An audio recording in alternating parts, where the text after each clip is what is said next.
Yo, what is up, my Morgz enthusiast?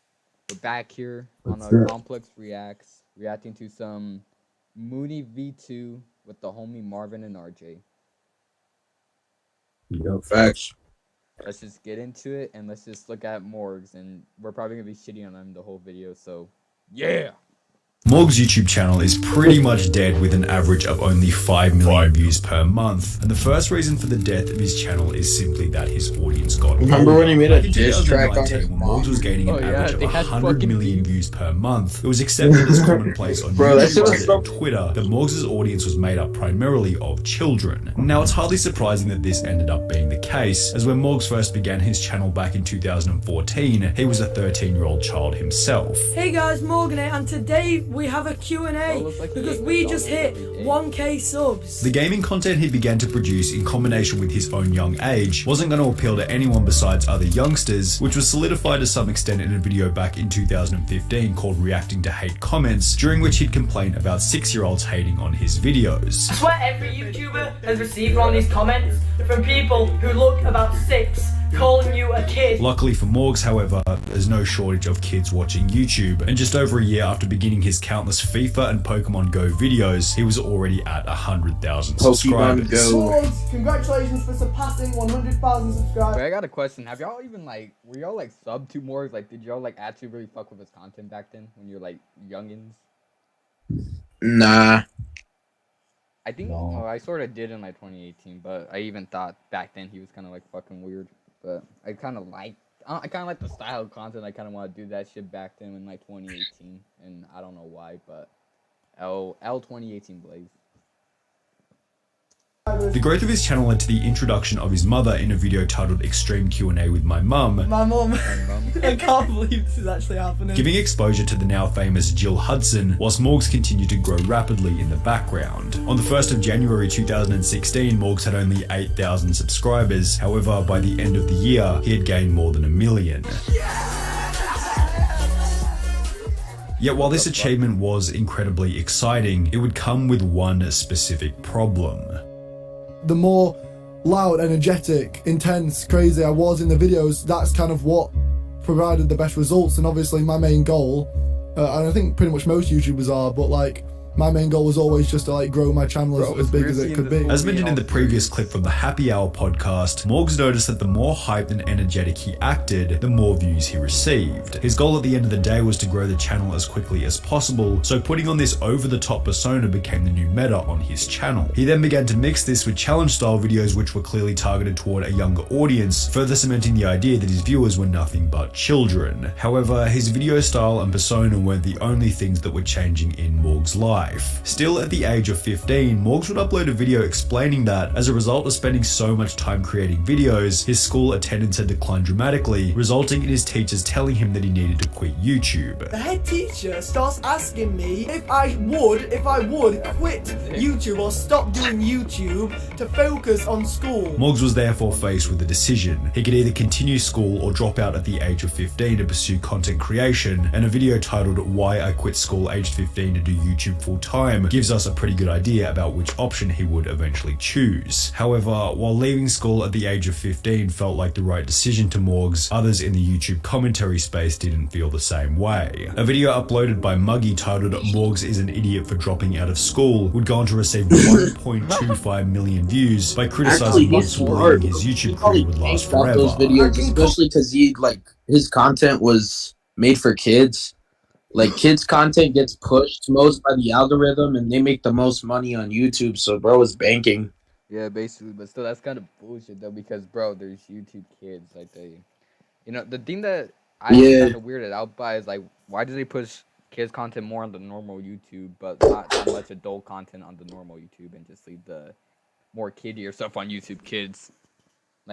Yeah, YouTube is basically, bro. YouTube just sucks up to the ad companies, and that's why they push all the kids content. Yeah, bro, I don't know. I just feel like YouTube Kids shouldn't even exist at this fucking point if we just get Coco Melon or recommended every 20 seconds. Facts. I'm not gonna lie. On the Conflicts Blaze account where I watch weed videos most of the time, like story times about crazy shit, I still get Coco Melon recommendations. I'm like, why? And like, bro, I don't know why. I don't fuck with Coco Melon. I don't know. I'm pretty sure my brother wouldn't even fucking watch that shit on my TV. So I don't know how. It's just fuck the YouTube algorithm at this point. Facts. Just fuck Coco Melon. Point proven. Comfortably say that I want to spend the rest of my life doing YouTube. That's not gonna happen, sorry, it's just YouTube's not gonna exist for 60 more years. Yet this wasn't even the most significant thing to come out of this video. The impressive performance of 1.25 million views for what was a pretty basic commentary upload established that there was an audience for videos critical of Morgz. In light of this, Morgz became the punching bag for every commentary YouTuber from DJ Cook to Cody Ko. Someone tell me what the deal with Morgz is. I haven't watched any videos on him. I know that he's annoying. People have tweeted me before his videos being like, he's so annoying, you gotta do something. The Sidemen awarded Morgz the most punchable face in 2018. The most punchable face. Again, Morgz. And by 2019, even PewDiePie was joining the pylon in front of an audience of over 16 million. The mom really likes to make that face, and it makes me very, very, very, very, very, very uncomfortable. Subsequently, everyone over the age of 15 seemed to take on a similar opinion about Morgz. Morgz is a dumb English kid who know nothing but yelling. I mean, imagine a kid who makes his mum fall off a treadmill for money, and his number one problem is clickbaiting people. Pretty sure that the neighbors next to Morgz's house must definitely have soundproofing. In the end, he sucks. However, whilst being criticized from every corner of the internet doesn't sound all that ideal, Morgz claimed that he loved it. This is probably going to sound pretty crazy, but like, I love them really. Like, Really? I really like. There isn't really anything bro, I really. enjoy watching more now than people like ripping into me. Everybody making videos, ripping apart your content. How did that feel inside, Morgan? Did it hurt? To be honest, I loved it. Possibly because it was doing wonders for the growth of his channel. This was accentuated by Morgz's mum beginning her own channel, which opened the door for a whole new set of memes, such as the Will and E vs Morgz mum subscriber war, which garnered millions of views for each creator, while passively introducing more people to what you might call the Morgz empire. Although, while Morgz claimed to enjoy these roast videos, one piece of criticism that Morgz didn't seem to appreciate was when people began to accuse him of stealing video ideas from Mr. Beast. In light of Fuck.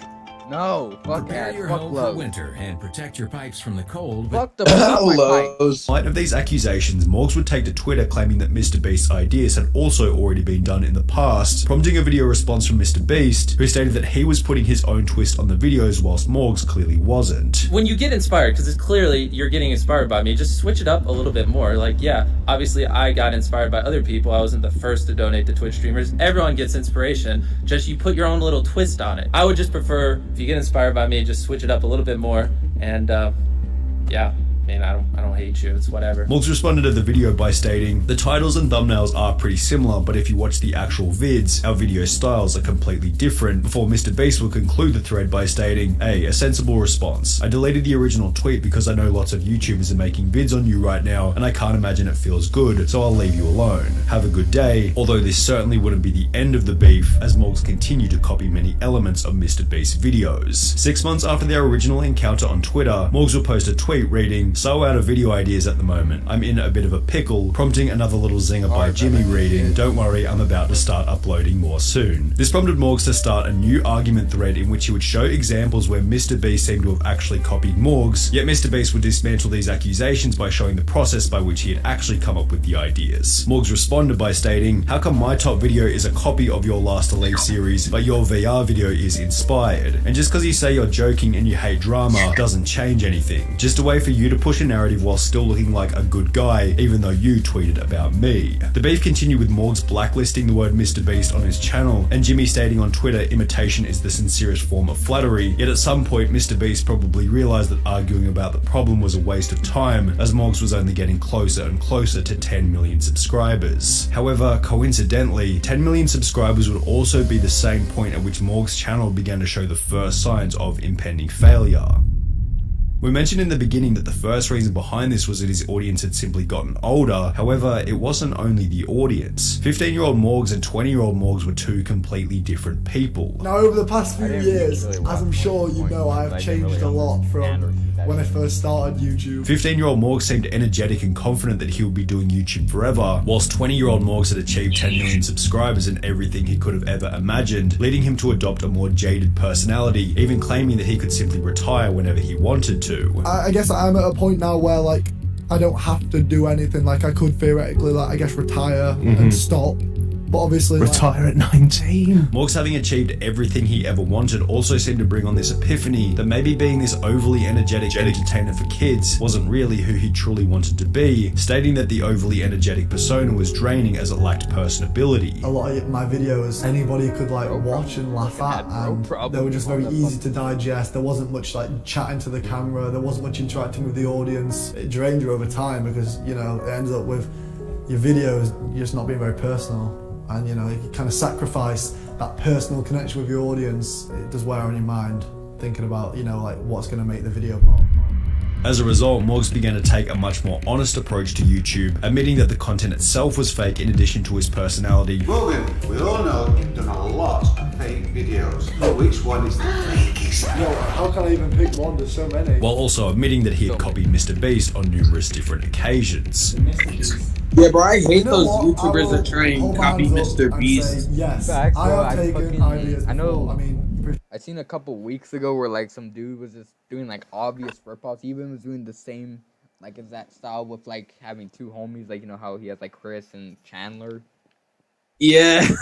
Yeah, we could probably react to that guy next, but we'll finish this reaction. But pretty sure you guys already know that. There was a clear internal battle that was arising in Morgz's mind after he'd hit 10 million subscribers, being that he could either continue with the overhyped fake persona and the videos targeted towards children, or he could pursue authenticity and run the risk of losing his audience. Morgz would make this decision publicly in early 2021 when he'd upload a video titled "I'm Leaving YouTube," explaining that he planned on leaving his childlike persona in the past so he could make videos as his own authentic self. Now I've got 11 million subscribers and everything. I guess now I'm at a point in my YouTube career where I'm just kind of done with the bullshit. Like, you know, I just want to be myself again. By this point, Morgz's viewership had already fallen to 20 million per month from a peak of 100 million per month. However, Morgz displaying his genuine self seemed to have no effect on his decline in views, as they would unfortunately continue to tumble. Perhaps Morgz's reputation as a kids entertainer was so deeply ingrained that nobody over the age of 18 would be willing to call themselves a Morgz fan even after the rebrand. Maybe Morgz overestimated how interested his previously young audience would be in his new genuine persona. The other problem with adopting this new genuine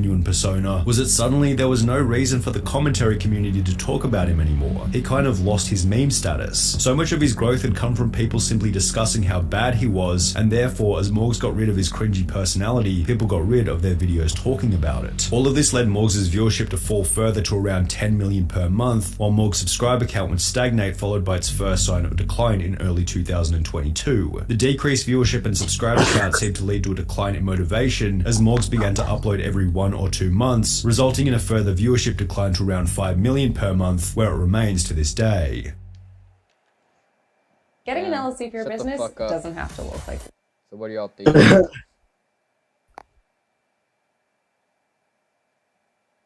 What do y'all think about Lorgs? yeah, L Morgz.